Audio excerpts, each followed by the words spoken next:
Donc, bonjour, on reprend avec la suite du chapitre qui traite des bases fondamentales en immunologie et dans la partie qui traite les cytokines qui appartiennent à, à l'immunité adaptative. Donc, nous avons vu auparavant les cytokines qui appartiennent à l'immunité innée. Cette fois-ci, c'est les cytokines qui appartiennent à l'immunité adaptative.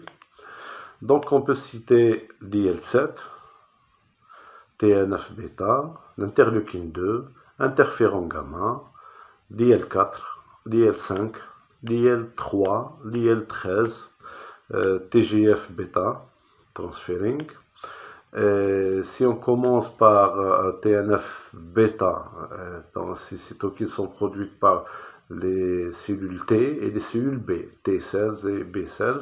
Elles vont agir sur, ces TNF vont agir sur la T-helper. Elle augmente T-helper 1, hein, cellule CD4 1, elle augmente l'activité des macrophages. L'IL2, elle est produite par les T-helper 1 et 2. Elle agit sur l'activation de T cytotoxiques ou CD8. Elle active également les cellules B, hein, et elle active les natural killers. Ces cellules interviennent dans l'immunité innée. L'IFN gamma produite par les macrophages et natural killer et T8 ou T cytotoxiques. Donc l'IFN gamma, elle agit en augmentant la présentation des antigènes par l'antigène presenting cells, APC. L'IL4 produite par T helper 2 et mastocyte cells. L'IL4, elle agit en augmentant l'activité de T helper 1. Elle active également, elle augmente l'activité de T helper 2 et elle agit en augmentant, en diminuant le nombre de macrophages, et elle agit sur un phénomène qui est connu, qui est le class switch, c'est-à-dire transformation des IgM en IgE et des IgG en IgE, tout dépend de la situation. L'interleukine 5, produite par T helper 2, elle agit sur les basophiles, hein, dans le cadre de l'allergie, et également sur les eosinophiles en cas d'agression parasitaire. L'IL3 et l'IL13 vont de pair, elles sont produites par T helper 2, natural killer et mastocyte cells. Donc, elles font augmenter le mucus, la sécrétion du mucus, et provoquer des spasmes et des wheezing, diminuer l'activation des macrophages, et elle augmente les T cytotoxiques, T8.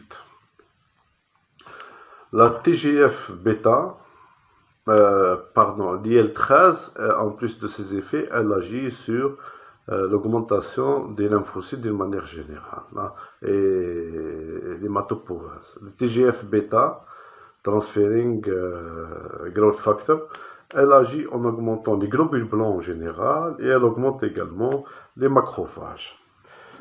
Donc l'autre fois, je vous ai montré une image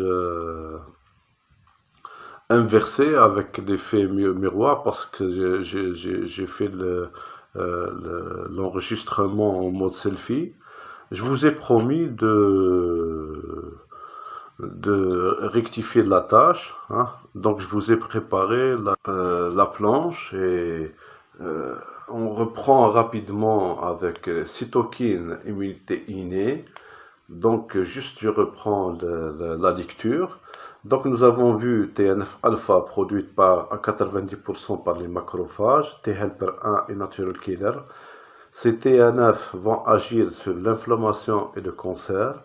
Sur le cancer, donc c'est des facteurs nécrosant les tumeurs. Donc elle agit sur la nécrose des tumeurs et elle agit également sur un phénomène qu'on appelle la cachexie. La cachexie, nous avons dit que chez certains patients cancéreux, Donc la TNF-alpha provoque une perte importante du tissu musculaire, hein. Ce qui provoque un amaigrissement important de ces malades. La TNF-alpha agit sur l'inflammation en agissant sur le chimiotactisme en coopération avec l'interleukine 8, qui est une chimiokine produite par les macrophages. Donc elle provoque le chimiotactisme, la vasodilatation au cours de l'inflammation.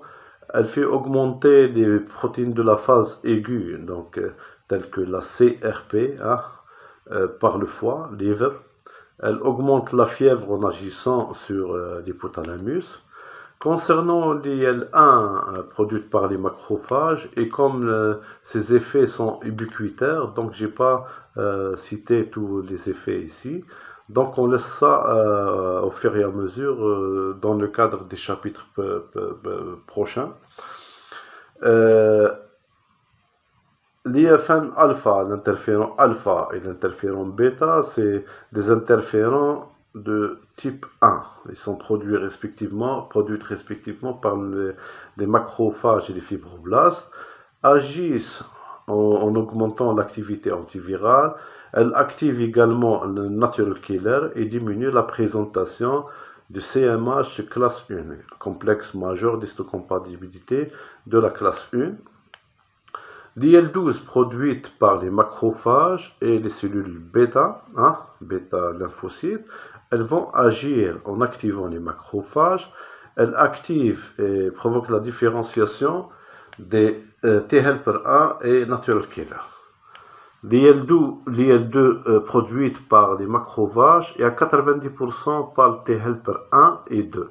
Elle agit sur la CD4 T-helper en augmentant le nombre de ces helpers. Elle agit sur T-helper 1 en augmentant la prolifération, sur les bêta cells également, et active natural killer et stimule la production d'interféron gamma par ce type cellulaire natural killer. Ces cytokines interféron gamma vont agir sur l'activation de T-helper 1 et active également les CD8 ou T-cytotoxiques. Nous avons souligné en marche qu'il existe un autre type de lymphocytes qui sont T-reg, hein, T-reg cells ou T-suppresseurs, hein, qui vont en quelque sorte intervenir dans la régulation du système immunitaire. Ils vont agir en inhibant la production de l'IL-12 par les macrophages principalement et les B-cells.